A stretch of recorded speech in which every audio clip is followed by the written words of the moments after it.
Hey, what's up? What's happening? It's your girl, Dr. Carmen. I am a licensed psychologist in the state of Florida, where I counsel clients who have depression, work stress, anxiety, life transitions, performance issues, and other issues like that, the day to day. So it's been a while. I know I haven't been talking to you guys much because a lot has been going on, but I thought I would come to you because this topic keeps coming up in the last couple of weeks. So I know there are more people out there who need help with this issue, and I wanted to make some suggestions about how you can handle it. So, as you're hopping on, say hello. I'm having some difficulties with the camera. Say hello. Tell me how you're doing. Tell me where you're watching from.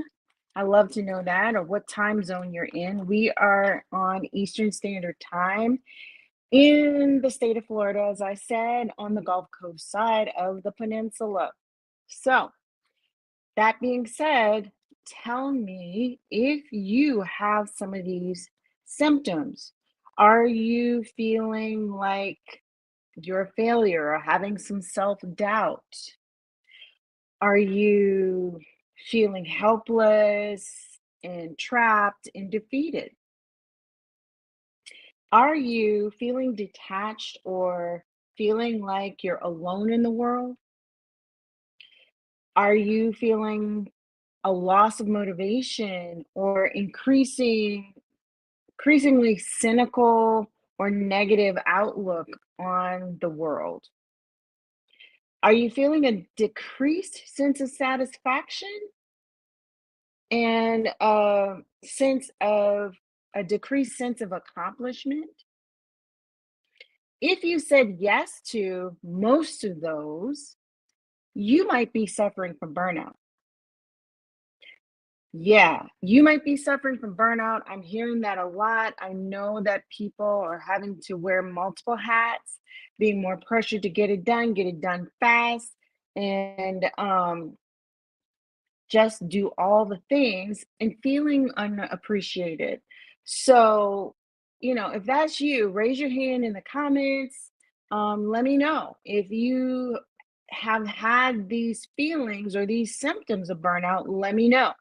Maybe it would help you a little bit more to talk about, examine whether or not what job burnout is. What does that mean, job burnout? Especially some folks who have been in the workforce a long time, uh, you know, over 30, 40, 50 years. I know there's been a lot of changes from, you worked a job until you died, you worked your way all the way up till you got your golden parachute, but others of you can tell them that it just doesn't work that way anymore. Some of you have been saying there's no company loyalty anymore, so why should I be loyal to a company? Others of you feel like you should be paid what you're worth immediately out of the gate from your certifications, from your education, etc. So, what is job burnout? Job burnout is a special type of work related stress. It is a state of emotional and or physical exhaustion that also involves a sense of reduced accomplishment, as we said in some of those symptoms. It also involves a kind of a loss of personal identity. Now, we used to talk about this more with people who were getting close to retirement, especially males who were getting closer to retirement, because in the past, men tended to identify more with their work than, their personal life or whatever they've got going on outside of work. So it was very hard for them to stop work, retire, and then know who they were afterwards because they didn't have a sense of purpose. They didn't have a sense of accomplishment anymore outside of the work. Now we're getting to the point where it's happening to people while they're working, and that's why we're doing the symptoms so that you can recognize it for yourself, and also defining what burnout is. So, I want to talk to you about how to recognize three different types of burnout and how to make them better, how to navigate them better so that you don't have more difficulties. So you won't wind up in my office because you've become depressed and anxious about the burnout. Make sense? Comment in the comments if that makes sense to you. Again, I will, I'm looking for the comments. You can let StreamYard know that it's okay to broadcast your comments, and I will put that up there. Um, let me know. Let me know what you're thinking, what you're feeling. But you do have to give them permission to post your comments so I can see them and answer you back. Otherwise, once the broadcast is over, I will go back and address your comments and your questions. So, there are three different types of burnout. It's natural for energy levels to fluctuate from day to day, but full-fledged burnout can undermine your happiness and your career. I work with some people who, they've gotten so burnt out that, it could affect their motivation to complete their work task. It could affect their motivation to get up and go to work. It can affect their productivity. So that's what we want to avoid. We don't want you getting clinically depressed and anxious and stressed out in that way. Um, Take a look at the different kinds of burnout there are. The first one is coping with overload. So you might be having this type of burnout if you are typically pushing yourself to the point of exhaustion at work. Raise your hand if that's something that you do. You may also be prone to complaining about office policies and practices that seem to hold you back. So the cure, if you will, the fix, if you will, for that would be first to set reasonable goals. Be realistic about what you can do and about your schedule. So calculate what it will take to complete a project before you commit to it. Learn to say no graciously. Anticipate what additional resources you may require and ask for them before you need them. A lot of times people just go along, go along, go along, and then they hit a wall, and then at that point, it might be too late because maybe you have a deadline going and you didn't ask for help to complete the project or to revise, edit the project, or take suggestions, whatever you might need, or for other resources to make the project work better. So set reasonable goals and be realistic about your capacity and your schedule. Number two fix for coping with overload is to focus on solutions. So, even if your conclusions are valid, chronic complaining may darken your mood and drive people away. So, propose constructive alternatives when faced with a challenging situation. The key here is if you're constantly negative Nancy or negative Norm, nobody's here for that. Nobody is here for that person that's just going to come sit in your office and whine, whine, whine. However, if you can say, this is the issue I'm having, what do you propose? What's up, Jackie? Thank you for stopping in. Um, yeah, Jackie, you knew where your limits were and you knew how to help yourself better with that. Yeah. Healthy and retired is the goal for all of us, definitely. So, she says work overload was real. Thank you for the hearts, guys. That lets the platforms know that you value what I'm giving you for free here, so that they will share me out and more people can hear that message. And if you want to share me out, I would appreciate that as well. Let me know if you share, I'll give you a shout out. So, again, don't be the negative Nancy or the negative Norm. ask for possible solutions, ask for creative ways to manage the overload from your coworkers if you can, instead of just complaining about all the work that the boss is putting on you, complaining about the company, et cetera, et cetera. Let's find solutions. Don't focus on the problem, be solution focused. That will keep you less stressed out. That will keep you less depressed. That will keep you less anxious. So, that is the cure for that. Number three for curing the overload is review your accomplishments. Personally, I think that should be number one, because when you get bogged down and overloaded and you start feeling like, I'm failing at this, I'm not succeeding because I'm not getting the task done on time, the project done on time, I'm behind the gun, they're mad at me because, I didn't get it all done, or it's, shoddy work. Sometimes that happens. So thank you for sharing, Jackie. I appreciate you. Um, if you are, in that mind frame, it's hard. It's really hard to be focused on the solution. So, first of all, you need to keep front of mind, even write it down, put it on your computer screen, your monitor. These are the things that I've done. I successfully generated this amount of income into the company. I successfully managed, led X number of projects on time, under budget, whatever it is. Or, I got recognized as the employee of the month. I got recognized. I got a special bonus because I did so great on this, this, and this. I am capable. That's what that signals to your brain. I am capable. I can do this. I am accomplished and I can figure out how to manage my workload. So, again, review your accomplishments. Like I said, make a list, put it on your some sticky notes on your actual computer, or put it on um, a sticky note on your monitor, what you've done, so you can be front of mind that I'm capable.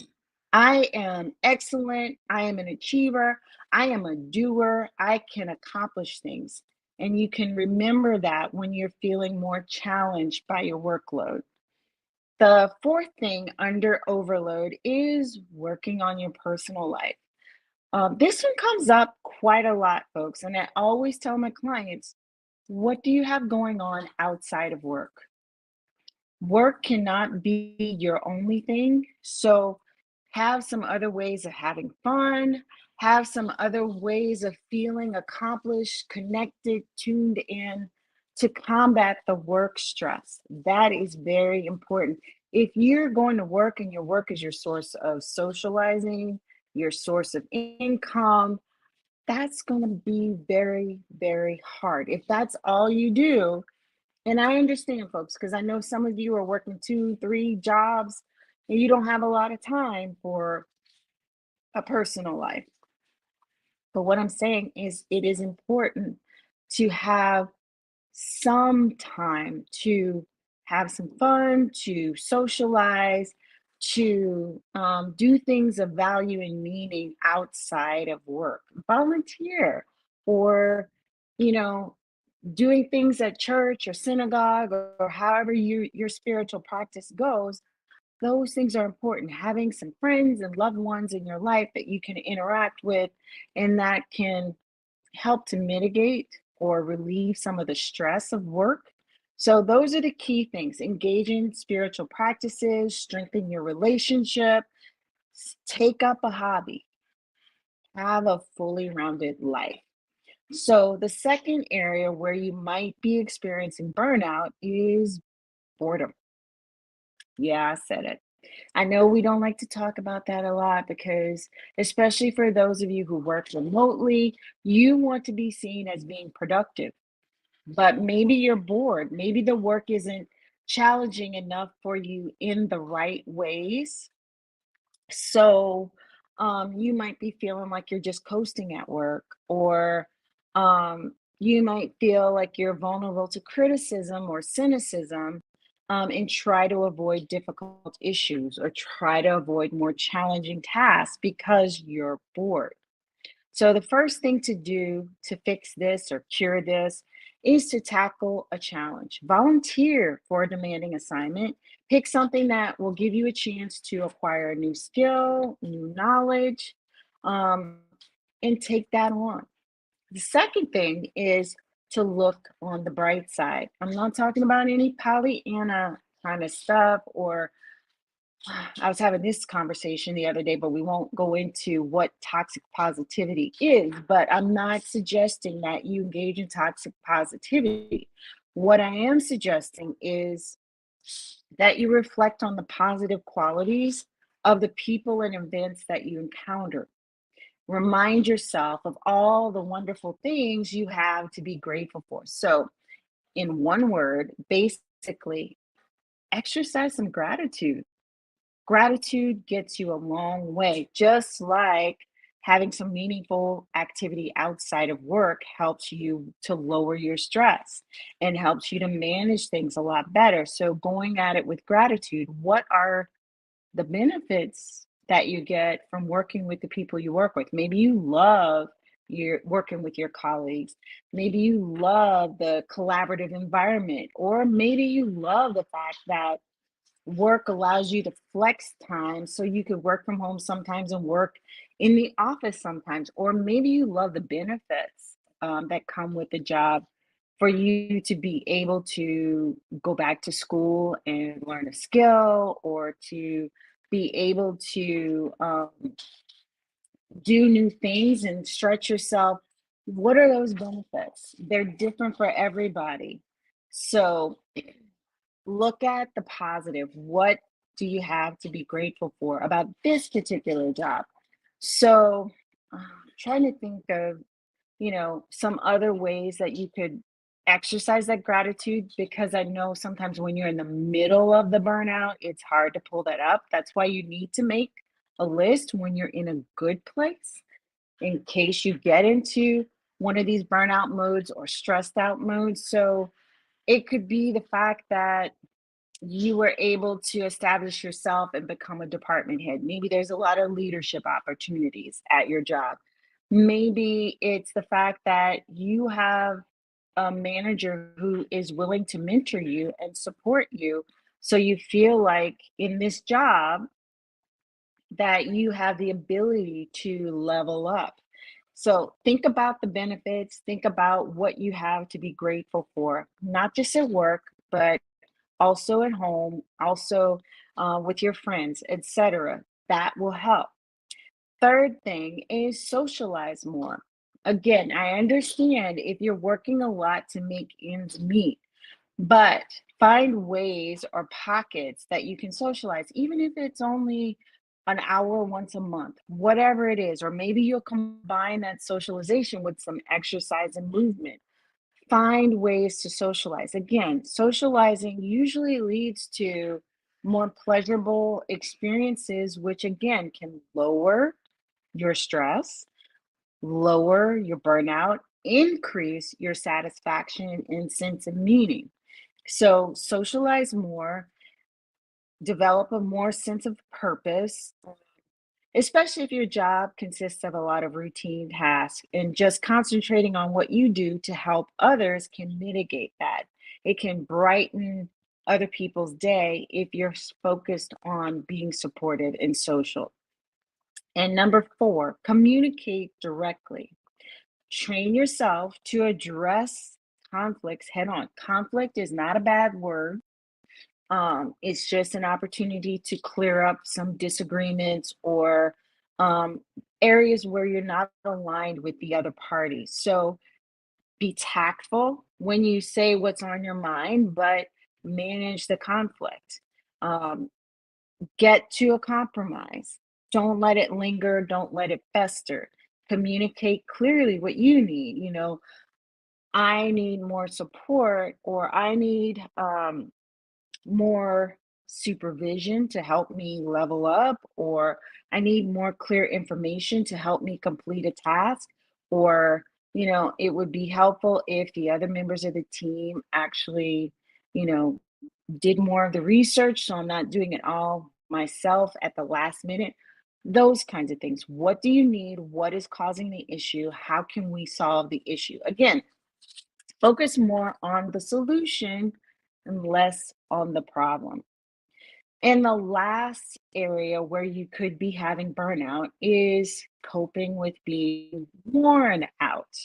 So, if you have worthy goals but find it difficult to achieve them, this might be your issue. Ask yourself if your motivation sinks when you encounter barriers and stress. If that is you and this is your area of burnout, plan ahead. Take the long view when you're starting a project. Picture the typical obstacles that you'll likely meet along the way and be prepared to address them. Figure out who you can contact for your expert advice or where you can locate additional financing. You guys, my earpiece just cut out. Can you let me know if you can still see me and hear me by putting some eyes and ears in the comments? And while you're doing that, I'll check to see if I have any other comments to follow up on. Again, remember, if you're just joining, to give StreamYard permission to post your comments, and um, that way they'll pop up. So, second thing is develop relaxation techniques. Okay, number one for stress and anxiety is developing some relaxation techniques. And the more that you practice them, the easier it is to go from an anxious state or a highly stressed state to a more relaxed state. Don't wait until you're in the middle of the situation to practice your relaxation skills. Practice them when you feel good and when it's easy. And then when you're in those stress points or stressful moments, it will be easier for you to activate that relaxation response. So rely on methods that dissolve tension for you. Know where you hold your tension. If you hold your tension in your jaw and you're a grinder, if you hold them in your shoulders or in your back, or some people in your neck, know where it is, because then you need to pay attention to when that tension is creeping up in your body, wherever it is. Or maybe you get more headaches when you're tense, or maybe you get more stomach aches when you're stressed out.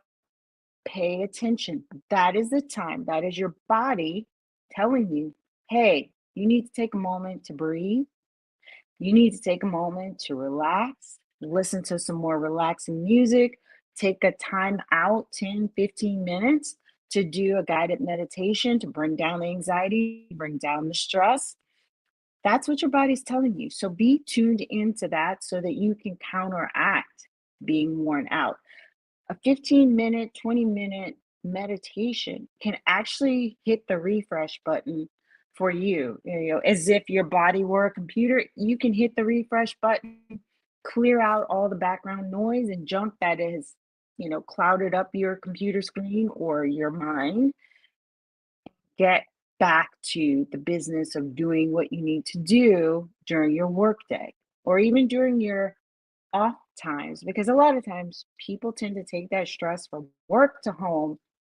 You still need a cooling off point or to do your relaxation so you don't make it spill over into your home life. So, the final thing is to renew your motivation. Give yourself periodic reminders of why work is important to you. You may discover multiple sources of gratification, including supporting your family and contributing to society. You only need a few whys. That's the key. I know some of the jobs that my clients have that make it difficult to find the why. So even if it's to keep a roof over your head or to keep some gas in the car, find your why.